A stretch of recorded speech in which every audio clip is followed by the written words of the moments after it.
लतीफ़ खोसा साहब, आपके लीडर इमरान खान के बारे में इस वक्त तो सोशल मीडिया के ऊपर बड़ी ट्रोलिंग की जा रही है। फयाज़ हसन चौहान ने कहा है, उन्होंने कहा है कि करतारपुर के जो आप लोगों ने राहदारी खोली थी, तो जो वहाँ पे सिख थे उन्होंने इमरान खान को सोने का लोटा दिया था और उस लोटे को इमरान खान साहब गायब कर गए और राजा बाज़ार में पित्तल के सोने के ऊपर पित्तल का लोटा लेकर उसके ऊपर सोने का पानी चढ़ाकर खुद रख लिया, जो जमा करवाया तोशा खाना में। तो अब ये आपके लीडर को लोटा चोर भी कह रहे हैं, पहले घड़ी चोर कहते थे।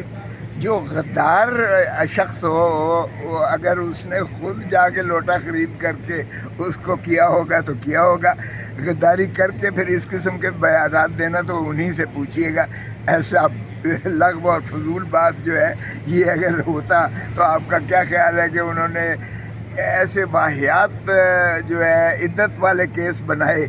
ये केस छोड़ते जितनी इस्टेब्लिशमेंट ख़िलाफ़ है और जितनी नैब ख़िलाफ़ है और जितना इस वक्त CTD या इस वक्त जो है आपके FIA ख़िलाफ़ जो केसेस घड़ रही है मन घड़त, तो फिर ये एक और केस भी बना देते।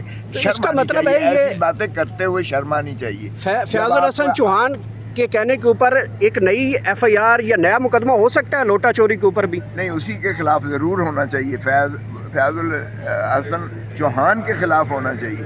एक ऐसा शख्स जो मुस्तहिक नहीं था, उसको खान ने इतनी इज़्ज़त देकर उसको वज़ीर बनाया था, उसे शर्म आनी चाहिए थी। उस वक्त वो कहाँ था जिस वक्त ये हो रहा था? क्यों आज उसको 2 साल के बाद जब खान जो है अब उसकी सुप्रीम कोर्ट में 19 तारीख लगी हुई है और इंशाल्लाह रिहाई उसकी मुमकिन नज़र आ रही है, तो क्यों ऐसी वाहियात और लग़्व बात कर रहा है? कोई शख्स ऐसी बात मान सकता है कि 2-2.5 साल जो शख्स खामोश रहा हो, 3 साल, उसके बाद जो है उसकी ज़बान चलनी शुरू हो गई हो, तो उसकी क्या वक़्त होती है? अच्छा सर, असम्बलियों से जो है वो और इलेक्शन कमीशन की जानिब से मुख्तलिफ आपके पार्लियामेंटेरियंस को नाअहलियों का सामना करना पड़ रहा है। जिसके ऊपर भी मुकदमा है उसे सज़ा सुनाएंगे और जो है वो डिसीट हो जाएगा। तो असम्बली से तो आपको भगाया जा रहा है, खाली करवाई जा रही है। चले, अगर वो ये समझते हैं कि लोगों के हर दिल अजीज़ जो MNAs हैं या लोगों के जो सही नुमाइंदे हैं उनको यहाँ से निकाल बाहर करेंगे और घुस बैठिए वहाँ बैठ जाएंगे, कोई बईद बात नहीं है। आप देखें कि हमारे 77 हमारी मखसूस नशिस्तें जो मस्तूरात की थी और जो अक़लियती थे वो बंदर बांट करके इनको दे दिए। और अगर हमारे बाकी भी अगर 10-20 निकाल के और उसमें भी जो है जाली बंदों को बिठा देते हैं, तो फिर चलें। इस तरह अगर करना ये समझते हैं कि इससे मजबूत हो जाएंगे तो ये गलत फहमी। मोहसिन नकवी के बारे में खबरें गर्दिश कर रही हैं कि नए वज़ीर आज़म की तैयारियाँ की जा रही हैं। अरे बाबा, ये तो मैं कहा कि अगली 27वीं तरमीम भी सुनाई जा रही है, तो 27वीं तरमीम में ये रोल बैक करने जा रहे हैं 18वीं तरमीम को। सूबाई खुद मुख्तारी को ख़त्म करने जा रहे हैं, NFC अवार्ड को ख़त्म करने जा रहे हैं, मरकज़ को मजबूत करके एक किस्म का सदारती निज़ाम लेने जा रहे हैं। और ऐवान सदर में भी ये जो है जरदारी साहब नहीं की जगह पर भी किसी और को है और वज़ीर आज़म की जगह कुर्सी पर भी कोई और होगा।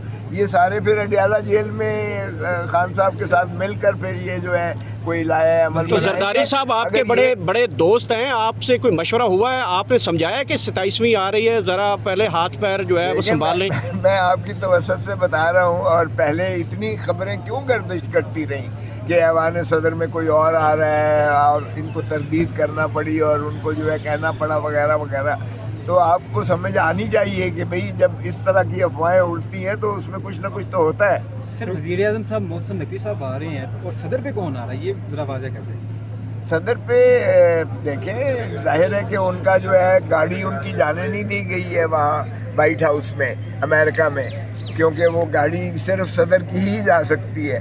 सो इसी तरह जब जनरल परवेज़ मुशर्रफ को भी उन्होंने कहा था कि भाई चीफ एग्जीक्यूटिव से काम नहीं बनता है, अगर तारड़ साहब सदर हैं तो फिर उन्हीं को वो प्रोटोकॉल मिलेगा। तो ये तो कोई नई बात तो है नहीं। हमेशा जो है आर्मी चीफ ने अपना जो है उसको फारिग करके वज़ीर आज़म को और या सदर को फारिग करके तो आप खुद उस पर चले जाते हैं। कोई नई बात पहली दफ़ा तो नहीं होगा। नवाज शरीफ तो नहीं सदर बनने जा रहे? नवाज शरीफ तो मुझे नहीं لگتا کہ نواز شریف کے دن جو ہے گنے جا چکے ہیں. نواز شریف پر تو ویسے بھی اسٹیبلشمنٹ کو اگر اعتماد ہوتا تو پھر شہباز شریف وزیر اعظم نہ ہوتا, پھر نواز شریف خود ہوتا. اور آپ کو یاد ہوگا کہ محترم نواز شریف صاحب آئے ہی اس بنا پر سے تاج پوشی کے لیے آئے تھے, اور انہوں نے تو وکٹری اسپیچ بھی تیار کر لی تھی. تو جب 10 بجے کے بعد جب فارم 47 کی باری آئی تو پھر ان کو بتایا گیا بھائی صاحب یہ اوقات ہے آپ کی, آپ جو کہتے تھے کہ ہمیں لے کر جاؤ اور دیکھو لوگ پتہ نہیں کیا کیا کر دیں گے, آپ کی یہ اوقات ہے کہ آپ کی ضمانتیں ضبط ہو رہی ہیں اور آپ بری طرح ہار گئے ہو, اور آپ کی پارٹی بھی بری طرح جو ہے ہاری ہوئی ہے. تو اس پر جو ہے وہ مانے رہے اور پھر ڈکٹیشن ہوئی کہ شہباز شریف کو وزیر اعظم بنانا. اچھا سر, آپ اپوزیشن لیڈر تو نہیں بننے جا رہے؟ میں تو درویش آدمی ہوں, ہم نے تو ادھر سے سٹے لیا ہے بھائی, ہم نے تو یہ پشاور ہائی کورٹ سے سٹے لیا ہے, اس لیے ابھی تو کوئی ایسی جو ہے وہ بات نہیں ہونے جا رہی. لیکن اس میں پاکستان تحریک انصاف میں وحد بندے آپ ہیں, قانونی جنگ بھی جانتے ہیں, پارلیمنٹیرین سینئر بھی رہ چکے ہیں, تو لوگوں کی تو بڑی خواہش ہے. کل کا انٹرویو میں نے لگایا تو لوگ تو آپ کی بڑی تعریف کر رہے ہیں, وہ کہہ رہے ہیں کہ کھوسا صاحب ہی اپوزیشن لیڈر ہونے چاہیے. لوگ تو آپ کے حق میں کھل کے آ گئے ہیں. دیکھیں لوگ محبت کرتے ہیں, وہ یہ ان کا احسان ہے, مگر میرا کوئی ایسا, میں نے آج تک کسی عہدے کے لیے آج تک میں نے خواہش نہیں کی. یقین کریں یہ کرسی میرے پیچھے آئی ہے, میں نے کبھی خواہش نہیں کی ہے. کہ قرضے ہمارے اوپر چڑھ چکے ہیں, اور یہ قرضے جو ہیں یہ آپ نے اور ہم نے اور ہمارے بچوں نے دینے ہیں. یہ تو اپنے اللہ تعالیٰ کر رہے ہیں, حکمرانی پہ چل رہے ہیں, اللہ تعالیٰ کر رہے ہیں, لیکن پاکستان جو ہے وہ ڈے بائی ڈے جو ہے وہ بلیڈ کر رہا ہے. آپ کی جو ایس او ایز ہیں جسے ہم اسٹیٹ اونڈ انٹرپرائزز کہتے ہیں, جن میں پاکستان اسٹیل ہے, جس میں پی آئی اے ہے, جس میں آپ کے یہ آئی پی پیز ہیں, جس میں آپ کے یہ نیپرا ہے, جس میں پیپرا ہے, جس میں آپ کے یہ جو اور چیزیں ہیں جو ٹیپٹا ہے, یا اس میں آپ کی جو P T A C L ہے, یا جو آپ کی جو اور چیزیں ہیں.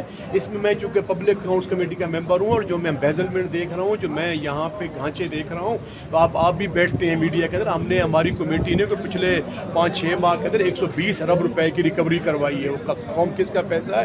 وہ غریب عوام کا پیسہ ہے, وہ پاکستانیوں کا پیسہ ہے.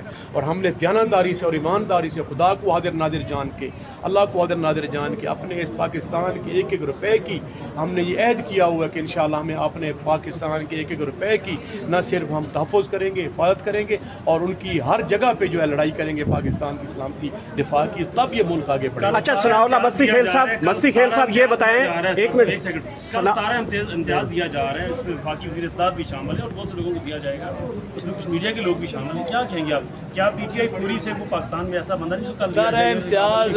میں عرض کرتا ہوں کہ یہ پاکستان کے وہ ڈسٹنکشن ہے, اس پہ ہمیشہ پوری ان کے خاندان بھی اور افراد بھی اور معاشرے جو احترام کرتے ہیں کہ ایسے پاکستان کے برین, ایسے پاکستان کے لوگ جنہوں نے مختلف فیلڈز میں جو ہے ایسے کارہائے نمایاں سر انجام دیے ہیں, تو شاید جو ملینز میں نہیں بلینز میں ون ہوتے ہیں, ٹھیک ہے نا جی, ان کو اگر دیے جائیں, کوئی محقق ہیں, کوئی سائنٹسٹ ہیں, کوئی جنہوں نے پاکستان کے لیے ایسی قربانیاں دی ہیں, یہ شہداء ہیں, غازی ہیں, جنہوں نے پاکستان کے لیے, پاکستان کی بہتری کے لیے, پاکستان کے نظریے کے لیے, جمہوریت کے لیے, رول آف لا کے لیے اور آئین کے لیے کوششیں کی ہیں, تو اگر ان کو یہ ملے, کسی کو ملے, میرٹس پہ ملے, تو ہم خوش ہوں گے. لیکن بدقسمتی کے ساتھ جو آج کل یہ بدر بانڈ شروع ہے,